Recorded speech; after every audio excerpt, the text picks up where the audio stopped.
따라하시기 바랍니다. 예수 그리스도는 나의 허물과 죄를 대신하여 십자가에서 죽으시고 다시 살아나신 나의 주님이시여 나의 구주이십니다. 아멘. 이 믿음의 고백 속에서 날마다 살아가시기를 주 이름으로 고면합니다. 우리가 지금 에베소서를 통해서 성도의 정체성을 배워나가고 있습니다. 내가 누구인지를 알아야 돼요. 내가 누구인지를 모르니까 가정이 깨지고 사회가 힘들어지고 국가가 힘들어지는 거죠. 내가 누군지를 알아야 돼요. 특별히 성도의 정체, 내가 하나님 앞에 하나님의 성도로서 내가 누구인지, 하나님의 거룩한 백성으로서 내가 누구인지를 바로 알아야만이 하나님의 뜻을 이룰 수 있고 하나님의 목적을 이룰 수 있고 우리가 장차 주님 앞에 선 날 참 칭찬받는 상급을 받는 복을 누리게 될 줄 믿습니다. 에베소서를 통해서 나의 정체성, 결국 나는 교회인데 더 나아가서 교회가 무엇인지를 우리가 배우고 있는 것입니다.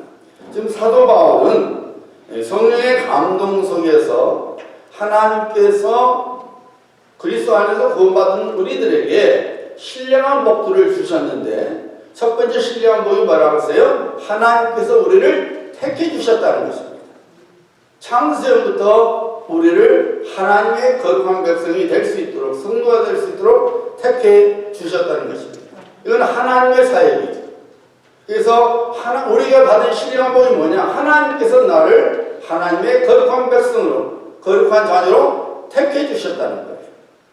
우리가 지난주에 우리가 그리스도 안에서 두 번째 하나님께서 우리에게 주신 신령한 복의 내용이 나오는데 그리스도 안에서 우리를 속량, 제사함을 얻게 하셨다는 거예요. 허물과 죄로 죽었던 우리를 하나님께서 그리스도 안에서 우리를 하나님의 거룩한 백성이 될 수 있도록 우리 안에 있는 죄가 사함을 받을 수 있도록 해주셨다는 거예요. 이것은 예수 그리스도의 사역이죠. 하나님께서 우리 주신 신령한 복의 두 번째 내용입니다. 그런데 여러분, 하나님께서 우리에게 신령한 복을 주셨는데 우리를 그리스도 안에서 제사함을 얻게 하셨는데 제사함을 얻는 후에 우리에게 주신 그 제사함의 내용이 은혜의 내용이 오늘 나오고 있는 것이 이제 8절입니다. 보세요. 7절 8절 다시 한번 봅니다. 우리는 그리스도 안에서 그의 은혜의 풍성함을 따라 그의 피로 말미암아 속량과 제사함을 받았느니라. 신령한 복입니다. 이제 그 신령한 복의 제사함의 복의 내용이 나옵니다. 이는 그가 모든 지혜와 총명을 우리에게 넘치게 하사 지혜와 총명을 넘치게 하사 하나님께서 우리에게 제사함의 복을 허락하시고 그 복의 내용이 허락하시고 우리에게 지혜와 총명을 넘치게 했다는 것입니다.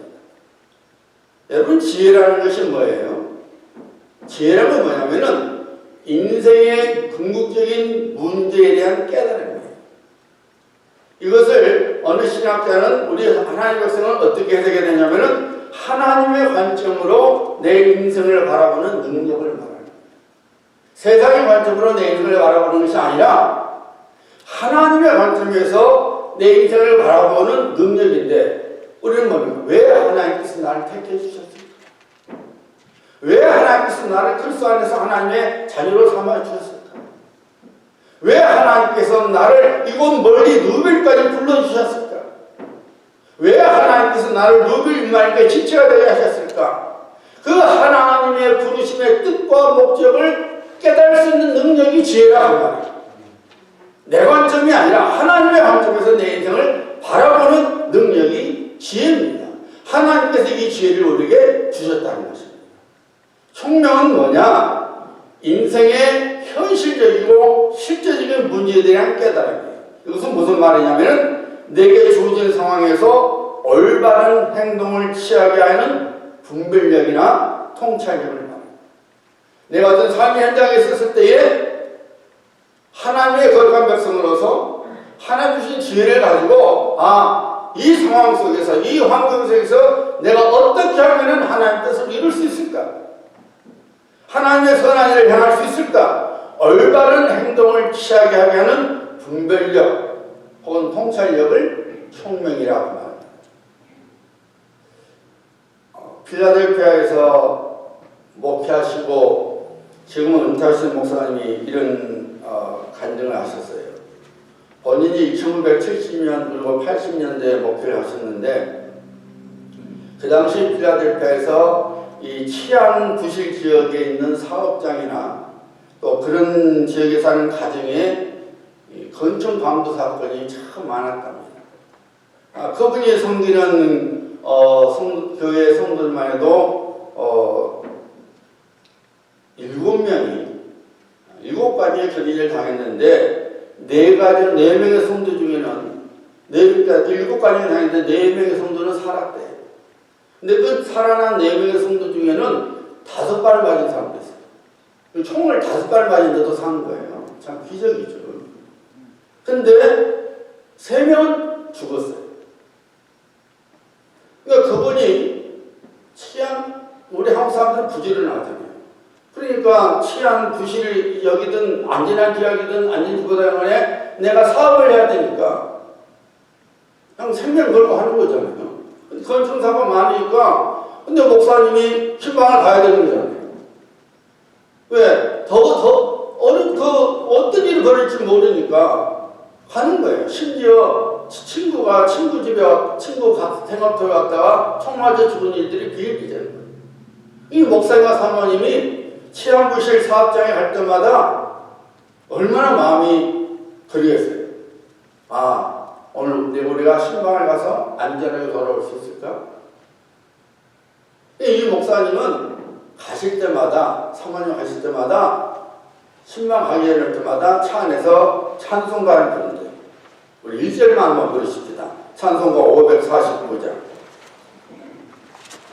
찬송가 549장.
오늘 생명이 치하게 발받은 하늘나라에 가게 될지 모르지만은 하나님 뜻대로 모든 일이 되게 하옵소서. 그 믿음을 가지고 신방을 갈 때마다 이 찬송을 사모님과 부르면서 가셨다는 거예요. 이것이 뭡니까? 바로 지혜요, 총명입니다.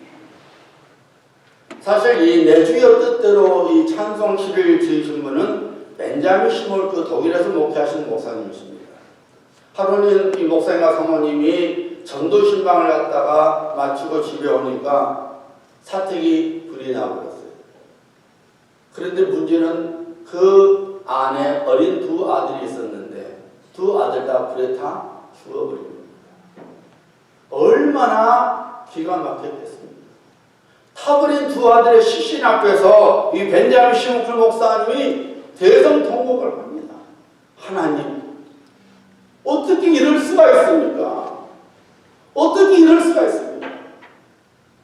제가 어디 놀러 간 것도 아니고 영혼을 구하기 위해서 전도신방을 다녀왔는데 어떻게 이런 일이 벌어질 수 있습니까? 시신 앞에서 통곡을 합니다. 그런데 갑자기 성령께서 벤자민 시몰크 목사님에게 기억나게 하시는데 우리 예수님께서 갈보리 십자가 대속의 죽음을 앞두고 겟세마네 동산에서 땀방울이 핏방울 되도록 기도하실 때에 우리 예수님의 기도 내용이 생각이 나더랍니다. 나의 원대로 마시옵고 아버지의 원대로 하옵소서. 이 말씀이 생각나서 성령의 감동 속에서 지은 찬송시가 바로 오늘 찬송가 549장 내용이에요. 원래는 내 예수님이여 주님의 뜻대로라는 제목입니다. 우리는 내 주여 뜻대로 찬송을 이렇게 나왔지만 그 기가 막힌 상황 속에서 하나님의 뜻을 맡길 수 있는 것이 바로 지혜요 총명입니다. 어느 신실한 여집사님의 남편은요, 보통 그자니에 여자들이 신앙이 좋은데 남자들이 신앙이 항상 문제죠. 물론 거꾸로 된 가정도 있지만 대부분 여자분들이 신앙이 좋아요. 이분도 여자 부인의 신앙이 굉장히 좋은데 남편은 완전히 빵인 거예요. 근데 이 남편이 사업을 하는데 365일을 일하는 거예요. 그러니까 워커홀릭이죠, 워커홀릭. 여러분 워커홀릭이 빠지면 안 돼요. 다 지나면 그래서 거기에요. 여유 좀 가져요. 죽자 살자 해봤자 하나님 너 오라면 다 두고 가야 돼. 너무 욕심내지 말아요.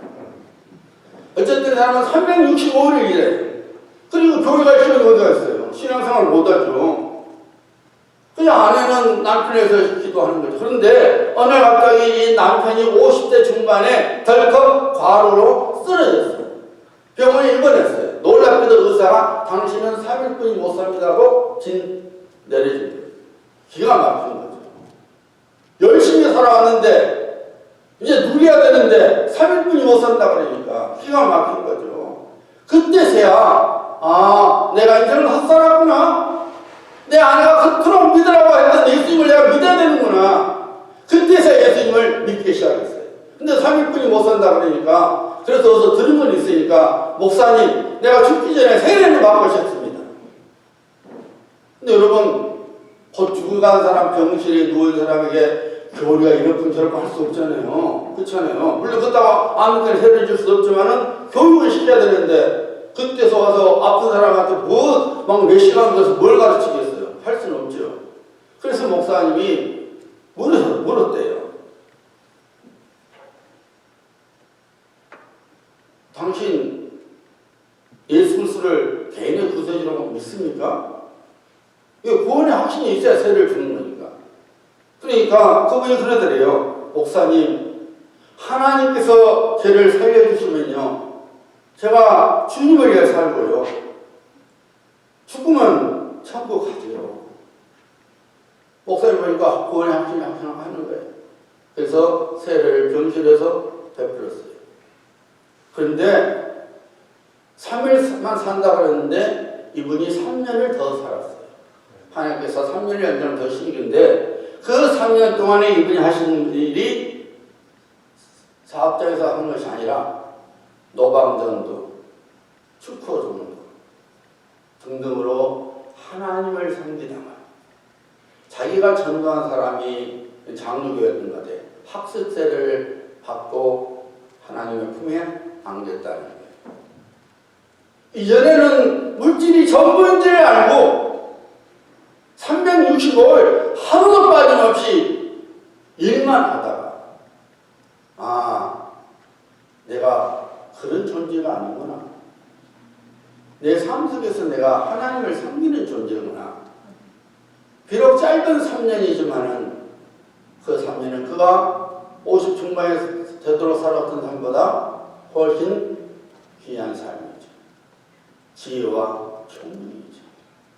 하나님께서는 우리를 그리스도 안에서 제3의 은혜를 허락하시고 그리고 우리에게 지혜와 총명을 주셔서 우리의 삶 속에서 하나님의 뜻을 쫓아 살아갈 수 있는 은혜를 베풀어 주시는 거예요. 여러분, 다시 이런 고백하죠. 여호와여, 주는 나의 방패시요 나의 영광이시요 나의 머리를 트시는 자신이다. 내가 누워 자고 깨었으니 여호와께서 나를 붙드시기로다. 천만인이 나를 에워싸 지친다 해도 나는 두려워하지 아니로다. 시편 3편 말씀이에요. 다시 고백하는데 여러분 시편 3편의 배경이 뭔지 알아요? 다시 그토록 눈에 넣어도 아프지 않을 정도로 사랑했던 아들, 단 한 번도 내놈하지 않았던 그 압살롬이 쿠데타를 일으켜서 자기 아버지 다윗을 죽이고 자기가 왕이 되려고 했던 거잖아요. 새벽에 다윗이 맨발로 도망을 칩니다. 아들 압살롬의 칼날을 피해서 도망을 칠 때 지은 시가 바로 시편 3편이에요. 근데 다윗이 뭐라고 해요? 주는 나의 방패시요 나의 영광이시요 나의 머리를 드시는 자입니다. 천만인이 나를 에워싸 지칠지라도 나는 두려워하지 않겠습니다. 이건 뭐예요, 여러분? 지금 곧 죽을 지경인데 어떻게 그런 고백이 나오는 거예요? 하나님께서 주신 지혜와 총명으로 인해서 그 기가 막힌 상황 속에도 하나님의 구원을 찬양하는 거예요. 지난주에 말씀드린 대로 우리가 하나님의 풍성한 은혜 가운데서 재산보다 하나님의 자녀가 된다고 해서 내 육신의 환경이 금방 변하지 않는 거예요. 내 처지가 금방 변하지 않습니다. 그러나 여전히 같은 환경이고 여전히 같은 처지만 여전히 그러나 내 마음은 다르죠. 거기는 감격이 있고 기쁨이 있고 감사가 있어요. 오늘 우리가 찬송했던 대로 모든 것이 당연한 것이 아니라 이 모든 것이 하나님의 은혜였구나. 이 깨달음을 주는 것이 바로 하나님께서 우리에게 주신 지혜와 총명이라고 말합니다. 다시 어떤 고백합니까? 또 여러분, 여호와는 나의 목자시니 내게 부족함이 없으리로다. 정말 부족함이 없어서 하는 소리입니까? 아니죠. 부족한 것이 많지만은 하나님 한 분만으로 나는 됐구나. 이 고백이 바로 지혜와 총명입니다. 하박국 선지자가 기가 막힌 고백을 했죠, 여러분. 하박국 선지자가 가만히 보니까 기가 막힙니다. 지금 마치 우크라이나의 사태 같아요. 하나님, 제가 그래서 하나님 푸틴만 없애면 되는데, 푸틴만 없애면 되는데, 하나님 뭐 하십니까? 왜 무고한 생명들이 이렇게 죽어나가는 거예요? 푸틴만 죽이면 되는데, 죽인다는 소리는 참아 못하겠더라고요. 하나님 푸틴만 어떻게 하시면 되는데, 참 기가 막히잖아요. 지금 하박국 선지자가 그랬어요.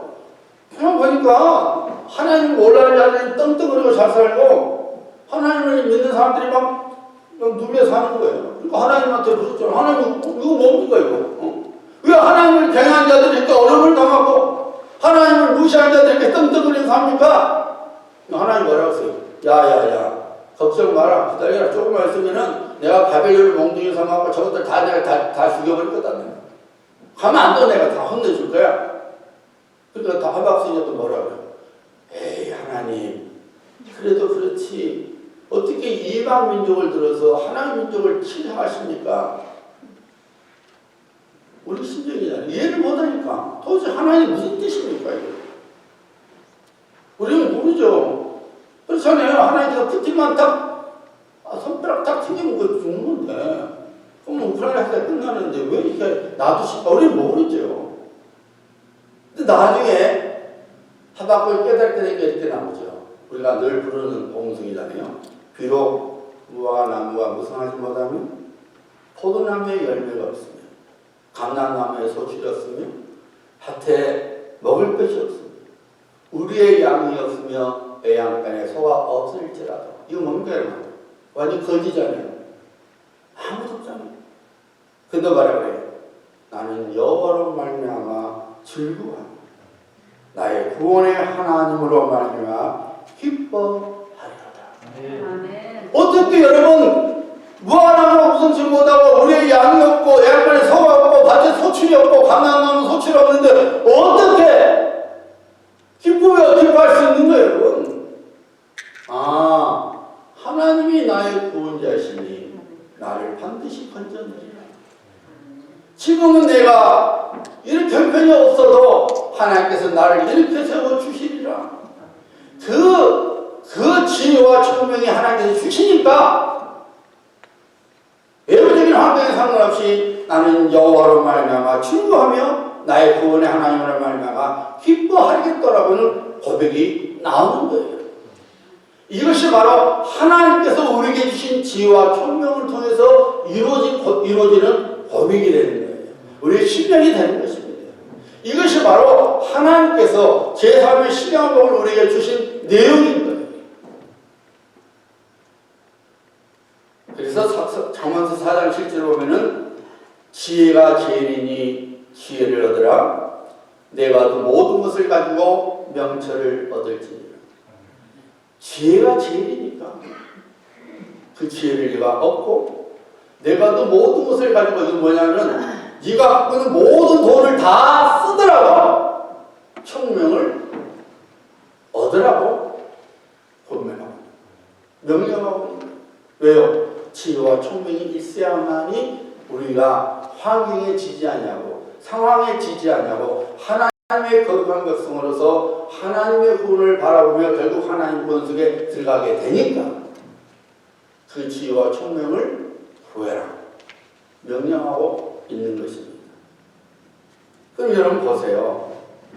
하나님께서 우리에게 풍성한 은혜 가운데서 이렇게 나오죠. 풍성한 은혜 가운데서 그의 피로 말미암아 그리스도의 피로 말미암아 성령과 제상을 받았느니라.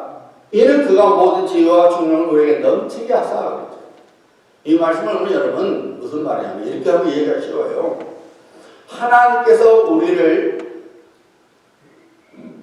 은혜의 풍성함을 따라서 그러니까 여러분 하나님께서 우리 안에 은혜의 혈관이 흐르게 하신 거죠. 그 혈관 속에는 바로 지혜와 총명을 담고 흐르게 하는 거예요. 하나님께서 그리스도 안에서 우리를 하나님의 자녀로 삼아주시고 우리 안에 하나님의 은혜의 혈관을 흐르게 하시고 그 은혜의 혈관 속에는 우리가 하나님의 거룩한 백성으로서 하나님의 뜻을 쫓아 살아갈 수 있도록 하나님 뜻의 하나님의 거룩한 목적을 이루며 살아갈 수 있도록 지혜와 총명을 부어주시는 거예요. 그러면 여러분 결국 우리가 하나님 주신 지혜와 총명을 가지고 환경에 포로가 되지 않냐고 눈에 보이는 것에 포로가 되지 않냐고 위에 계신 하나님께 소망을 두고 구원 하나님을 의지하며 결국 하나님의 구원을 찾아야 할 건데 그 지혜와 총명을 그렇게 가지려면은 내 안에 은혜의 혈관이 흘려야 되는 거예요. 이 은혜의 혈관이 막혀버리면 지혜와 총명은 없어지는 거예요. 왜 오늘날 많은 그리스도인들이 믿음의 삶을 잘 살다가 왜 꼬꾸라지고 뒤로 넘어지고 믿음의 길에서 벗어나는 것입니까? 은혜의 혈관이 막혀버리니까 지혜와 총명이 없다 보니까 하나님의 관점에서 인생을 바라보지 못하고 세상의 관점에서 자기를 바라보는 거예요. 아, 왜 나는 이렇게 된 인생을 살까? 내가 기도해왔는데 나 하나님 믿는데 왜 하나님 내가 이렇게 어려운 일을 당하는 겁니까?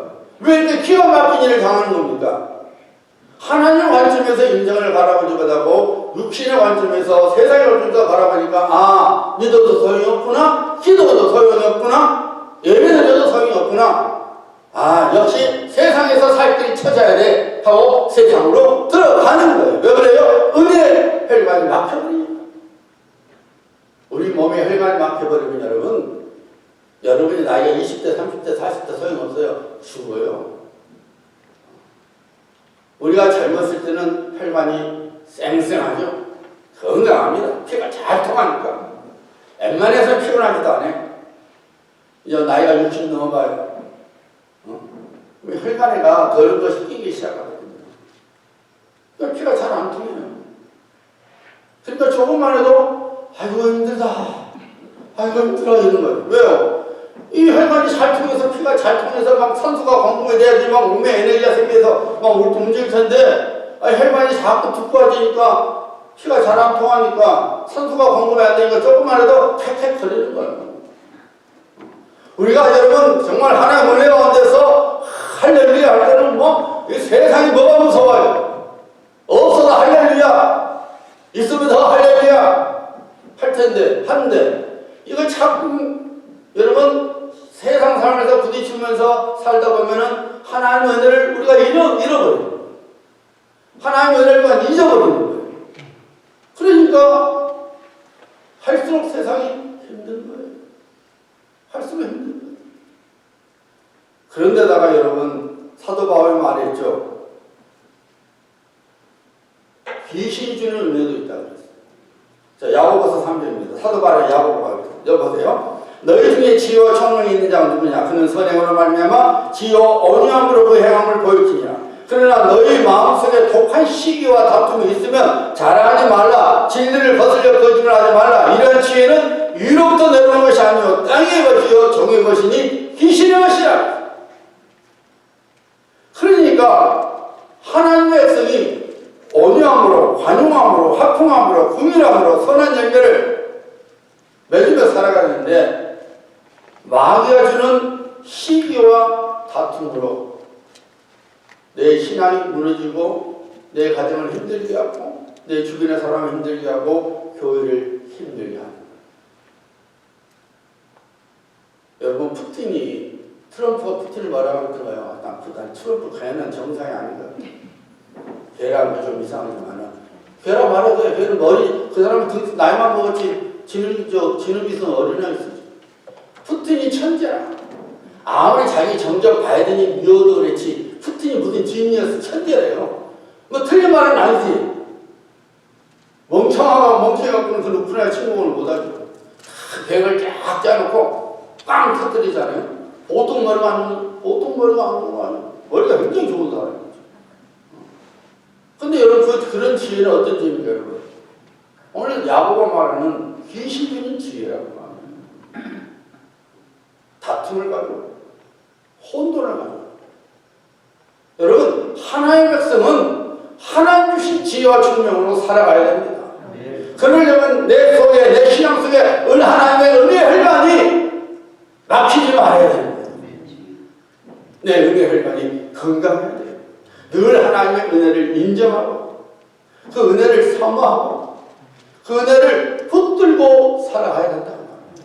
그러면 하나님께서 우리에게 주시는 지혜와 총명을 통해서 지혜가 좀 넘치게 해서 우리의 환경의 포로가 되지 않냐고 상황의 포로가 되지 않냐고 여전히 하나님의 구원을 바라보며 살아가게 된다 그 말입니다. 여러분, 요셉을 한번 생각해 보세요. 요셉이 기가 막힌 인생을 살아가지 않습니까? 그래도 여러분, 요셉은 단 한 번도 하나님께 등을 돌리지 않습니다. 기가 막힌 인생을 살아가지만은 단 한 번도 하나님께서 그에게 주신 소망을 놓은 일이 없습니다. 나중에 바로 앞에 섰을 때 어떻게 합니까? 바로가 그러죠. 네가 그렇게 꿈을 잘 해석한다며 내 꿈을 해석해봐라. 그러면 여러분, 웬만한 우리 같으면 드디어 내가 살 길이 생겼구나. 저 바로의 마음만 잡으면 나는 이제 살아. 나는 이제 내 인생, 이제 이 밑바닥 인생 끝이야. 그래서 어떻게 하세요? 예! 폐하 말씀만 하시옵소서. 내가 해명해 드리겠습니다. 이럴 거 아니에요? 근데 요셉은 뭐라 그래요? 내가 아니라 하나님께서 알게 하실 것입니다. 여러분, 바로 하나님을 믿고 하나님을 경외하니까 하나님께서 주신 지혜와 총명으로 그런 멋진 대답을 하는 거예요. 그것이 바로 인간적인 봤을 때는 죽음의 대답 같은 죽는 길 같지만 사는 길이잖아요. 내가 아니라 하나님께서 알게 하실 것입니다. 여러분, 이러니 우리가 얼만큼 하나님께서 주시는 지혜와 총명을 사모하며 살아야겠습니까? 얼마나 붙들어야겠습니까? 하나님께서 말씀하셨죠. 여호와를 경외하는 것이 지혜의 근본이요 거룩하신 자를 아는 것이 명철이니라. 사도 바울은 고린도교회에 이렇게 말했어요. 너희는 하나님으로부터 나서 그리스도 예수 안에 있고 예수는 하나님으로부터 나와서 우리에게 지혜와 의로움과 거룩함과 구원함이 되셨나니. 우리가 하나님 드러나서 우리가 하나님 그리스도 안에 있으면 뭐예요? 우리가 하나님의 믿음의 백성으로서 예수 그리스도를 우리가 주와 구주로 믿고 그 하나님의 은혜를 붙들고 살아가면 우리 안에 계신 예수님이 우리에게 의롭이 되고 거룩함이 되고 지혜가 되고 총명이 된다는 거예요. 그래서 우리가 이 세상을 능히 이기며 살아갈 뿐만 아니라 하나님의 영광을 드러내고 하나님의 살아계심을 증거하고 우리의 삶의 현장에서 하나님 나라를 세워나갈 수 있게 된다는 것입니다.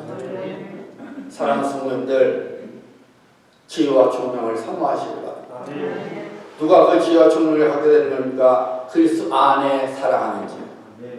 우리가 그리스도 안에 살아가면 하나님께서 인생에서 필요한 하나님 관점에서 내 인생을 바라보게 하시고 내 현실의 문제를 능히 올바른 열매를 거둘 수 있는 통찰력을 주시는 총명을 우리에게 넘치도록 주시는 것입니다. 그러므로 여러분, 우리가 날마다 하나님의 말씀과 기도 가운데서 그리고 성경 가운데서 그리스도 안에서 살아가야 합니다. 내 신앙의 혈관이 하나님의 은혜의 혈관이 절대로 막히지 않도록 늘 하나님을 인정하고 하나님의 소망을 살아가야 합니다.